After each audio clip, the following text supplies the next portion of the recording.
آخر میں چلتے چلتے ایک بات عرض کروں، جو حضرت عائشہ صدیقہ رضی اللہ تعالیٰ عنہ کی روایت تھی، میرے نبی نے فرمایا تھا جبرائیل نے کہا سب کو بخش دیا جاتا ہے مگر کچھ ایسے بھی ہیں جنہیں اس رات بخشا نہیں جاتا۔ اب حالانکہ ساروں کا ذکر کروں تو وقت کافی چاہیے، میں صرف 2 لوگوں کا ذکر کروں گا۔ حضرت جبرائیل نے حضور علیہ السلام کی بارگاہ میں عرض کیا آج کی رات جہاں سب کو بخشا جاتا ہے وہاں دل میں تکبر رکھنے والوں کو نہیں بخشا جاتا۔ دیکھو یہ وہ بیماریاں ہیں جن کی طرف ہماری توجہ نہیں، حالانکہ معاشرے کے اندر یہ بیماریاں بڑی تیزی کے ساتھ پھیلتی جا رہی ہیں۔ تکبر 3 طرح کا ہوتا ہے، ایک تکبر اللہ کی ذات کے ساتھ کوئی تکبر کرے، ایک تکبر کوئی پیغمبر کے ساتھ میں تکبر کرے، اور تیسرا تکبر بندوں کے مقابلے میں تکبر کرے۔ پہلا اور دوسرا تکبر یہ کفر ہے، کفر۔ خدا کے ساتھ تکبر کرنا جیسا فرعون نے کیا، اس کا انجام کیا ہوا وہ بھی قرآن میں ہماری نگاہوں کے سامنے۔ دوسرا تکبر نبی کی انبیاء کے ساتھ میں، انبیاء کے ساتھ میں جو تکبر ہوا، کئی کفار و مشرکین جنہوں نے انبیاء کی بات نہیں مانی، یہ بھی کفر۔ اور تیسرا تکبر بندوں کے مقابلے میں تکبر کرنا، اپنے کو دوسرے سے بہتر سمجھنا، دوسرے کو ذلیل سمجھنا، حقیر سمجھنا۔ حالانکہ یہ کفر تو نہیں ہے لیکن یہ بھی حرام ہے، حرام۔ میرے آقا علیہ السلام نے ارشاد فرمایا جس کے سینے میں رائی کے دانے کے برابر بھی تکبر ہوگا وہ جنت میں اس وقت تک داخل نہیں ہوگا، بات ایمان والے کی کر رہا ہوں، جب تک کہ وہ اپنے اس گناہ کی سزا جہنم کے اندر بھگت نہ لے، اس وقت تک اسے جنت میں داخل نہیں کیا جائے گا۔ اور اللہ قرآن میں فرماتا ہے اِنَّهُ لَا يُحِبُّ الْمُسْتَكْبِرِينَ، اللہ فرماتا ہے کہ اے بندے تیرا رب تکبر کرنے والوں کو پسند نہیں کرتا۔ ایک جگہ میرا اللہ قرآن میں ارشاد فرماتا ہے لا تمشِ فی الارض مرحا، اے بندے زمین پر اکڑ کر کے کیوں چلتا ہے، کیا کرے گا تو؟ آگے دیکھیں آپ رب نے فرمایا کیا تو زمین چیر دے گا، کیا تو ان بلند پہاڑوں کو جھکا دے گا؟ حالانکہ تیرے زمین پر اکڑ کے چلنے سے نہ تو زمین چیر سکتا ہے اور نہ ان بلند پہاڑوں کو جھکا سکتا ہے۔ میرے آقا نے ارشاد فرمایا لوگوں، رب فرماتا ہے کبریائی میری چادر ہے، بڑائی اللہ کے لیے ہے۔ وہ کہتے ہیں میں بڑا میں بڑا میں بڑا، مگر اذان ہوتی ہے مؤذن کہتا ہے اللہ اکبر اللہ اکبر، کوئی بڑا نہیں، سب سے بڑا میرا اللہ ہے۔ رب فرماتا ہے کبریائی میری چادر ہے، جو اس چادر کو ہم سے چھینے گا ہم اسے جہنم میں داخل فرما دیں گے۔ تو تکبر بندے کو زیب نہیں دیتا۔ کس بات پر تکبر ہے بندے کو؟ علم کی بنیاد پر۔ کتنا علم ہے تیرے پاس؟ کوئی 10 20 50 کتابیں تو نے پڑھی، مگر تو دیکھ وہ جسے معلم الملائکہ کہتے ہیں، نام جس کا ابلیس، معلم الملائکہ فرشتوں کو پڑھاتا تھا، مگر تکبر کیا، انجام کیا ہوا؟ قرآن کہتا ہے ابا واستکبر وکان من الکافرین، ہمیشہ ہمیش کے لیے رب کی بارگاہ سے دھتکار دیا گیا۔ یہ انجام ہوتا ہے تکبر کرنے والوں کا، علم کی بنیاد پر تکبر۔ آپ دیکھیں کتنا بڑا علم والا مگر تکبر کیا تو ذلیل ہوا۔ کسی کو تکبر ہے منصب کی بنیاد پر، عہدے کی بنیاد پر، کسی کو کچھ سمجھتا ہی نہیں ہے بندہ۔ بھائی عہدے کی بنیاد پر بڑے بڑے عہدے والے آئے دنیا سے چلے گئے۔ کسی کو تکبر ہے مال کی بنیاد پر، ارے اس کی کیا حیثیت ہے، ایسے لوگوں کو تو میں جیب میں رکھتا ہوں۔ کہیں ایسے بھی دیکھے گئے جب پیسہ آ گیا منصب آ گیا تو علماء کو کچھ نہیں سمجھتے۔ ارے ایسے مولوی کئی ہمارے پاس آتے جاتے ہیں، وہ مولوی نہیں ہے دوست، وہ عالم نہیں ہے جو دولت مندوں کی دولت دیکھ کر کے مرغوب ہو جائے. عالم تو نے دیکھے ہی نہیں. اگر عالم دیکھنا ہے تو چل بریلی. عالم احمد رضا خان کو کہتے ہیں کہ جب نان پارا کے نواب نے امام احمد رضا سے کہا تھا آپ میری تعریف میں 2-4 شعر لکھ دیں, امام نے قلم اٹھایا لکھنے کے لیے تو اس نواب کی تعریف نہیں لکھی, مصطفیٰ کی تعریف لکھی. اور مکتے میں کہتے ہیں قرو مدح اہل دول رضا, پڑے اس بلا میں میری بلا, میں گدا ہوں اپنے کریم کا, میرا دین پارینا نہیں. احمد رضا کا دین کوئی روٹی کا ٹکڑا تھوڑی ہے کہ جہاں چاہے گا وہاں پر اس کا سودا کر دے گا. احمد رضا لکھے گا تو دولت مندوں کی تعریف نہیں, اپنے نبی کی تعریف لکھے گا. انہیں عالم دیکھے ہی نہیں. وہ عالم تھوڑی ہے جو اپنا ضمیر بیچ دے. یہ لوگوں کو خبط سوار ہو جاتا ہے, یار ایسے لوگ تو میری جیبوں میں رکھتے ہیں, 2-4 پیروں سے تعلقات بنا رکھے ہیں, موٹی رسیدیں کٹوا دیتے ہیں, یا 2-4 موقعوں پر گھر بلوا لیتے تو وہ سمجھتے ہیں کہ بڑے بڑے پیر ہمارے یہاں آتے تو ان مولویوں کی کیا حیثیت. سمجھ رہے ہو میری بات؟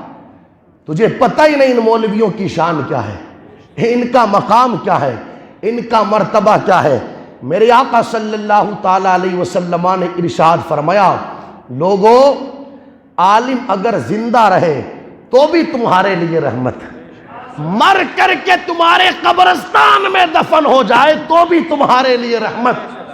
اس لیے کہ جس بستی سے عالم بعمل گزرتا ہے رب کی رحمتیں وہاں نازل ہوتی ہے, اور مر کر کے قبرستان میں دفن ہو جائے تو اللہ اس کے قریب کی 40 قبروں سے عذاب کو دور فرما دیتا ہے.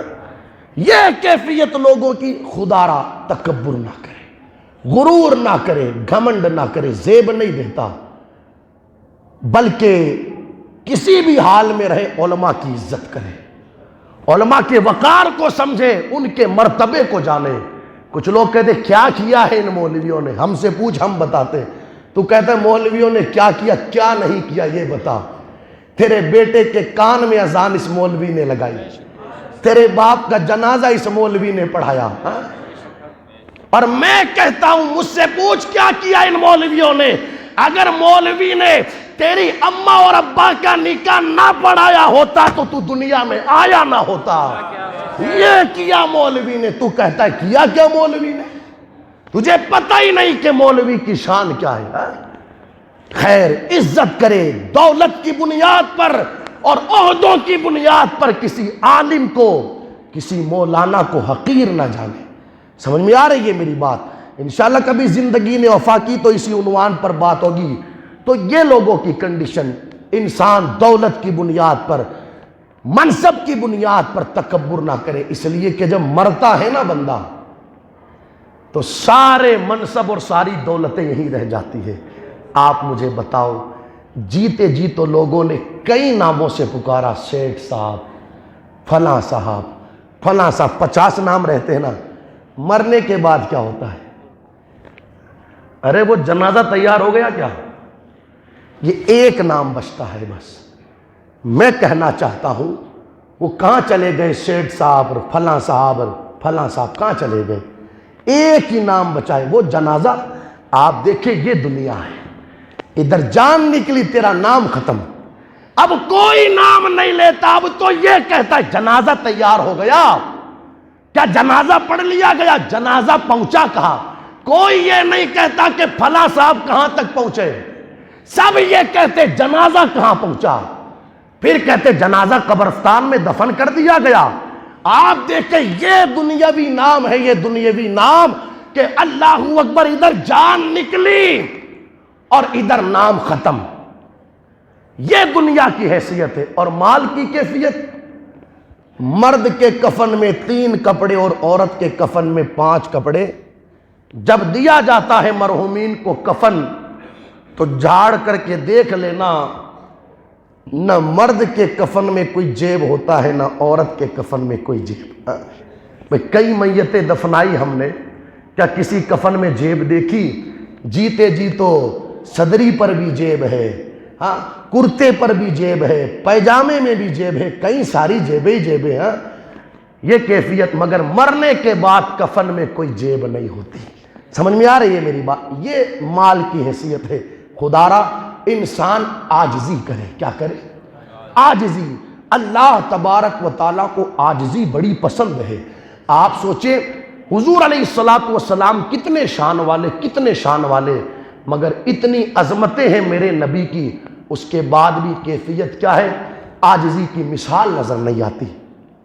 عاجزی کی مثال سیدنا سرکار عمر بن عبدالعزیز رضی اللہ تعالیٰ عنہ وقت کے بادشاہ تھے، مگر ان کی بیوی فاطمہ کے پاس ایک مرتبہ ان کی بیوی کی سہیلی ملنے کے لیے آئی، تو کیا دیکھا؟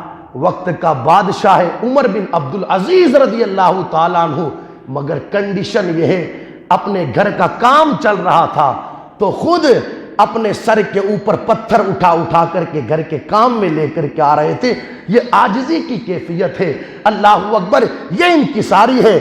تو سہیلی نے کہا یہ امیر المؤمنین ہے، یہ امیر المؤمنین ہے، میں نے تو سوچا تھا کہ امیر المؤمنین ٹھاٹ باٹ سے رہتے ہوں گے، یہ اللہ والوں کی عاجزی ہے۔ میرے نبی نے فرمایا من تواضع للہ فقد رفعہ اللہ، جو اللہ کے لیے جھکتا ہے میرا اللہ اسے بلندیاں عطا فرماتا ہے۔ اس لیے جھکنا سیکھے، جھکنا، اکڑنا۔ زندوں کا کام اکڑنا نہیں ہے، اکڑنا تو مردوں کا کام ہے۔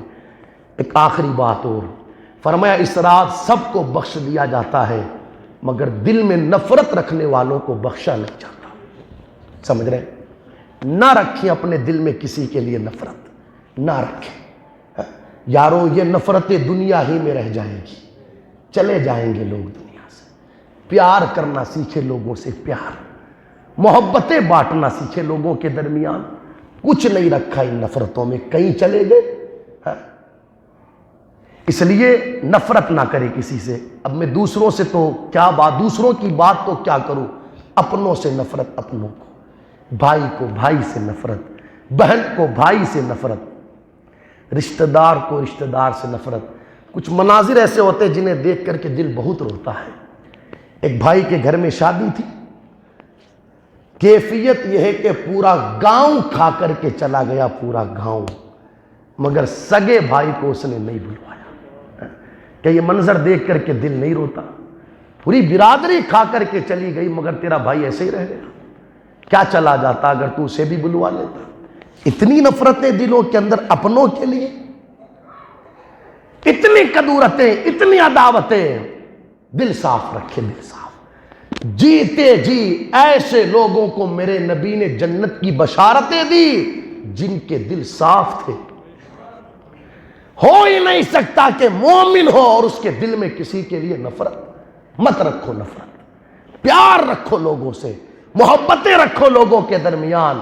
انشاءاللہ اس کی برکتیں اللہ دنیا میں بھی عطا فرمائے گا اور آخرت میں بھی۔ شب برات کا مبارک موقع ہے، خدا را شب برات آوے اس سے پہلے تعلقات استوار کر لیے جائے۔ ہاں، اور یہ صرف واٹس ایپوں پر، فیس بک پر نہ رکھے ان ساری چیزوں کو۔ اب دل دکھایا کس کا ہے اور معافی فیس بک پر مانگ رہا ہے، دیکھو تو صحیح لوگوں کا حل ہے۔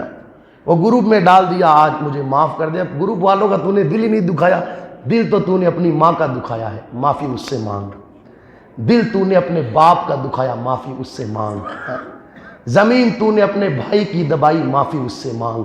حق تو نے اپنی بہن کا کھایا، معافی اس سے مانگ۔ یا موبائلوں پر معافیاں مانگنے سے کیا ہوتا ہے؟ جا کر کے معافی مانگے ان کے گھروں پر، راضی کرے ان سے اگر وہ ناراض ہو گئے ہیں۔ سمجھ میں آ رہی ہے میری بات؟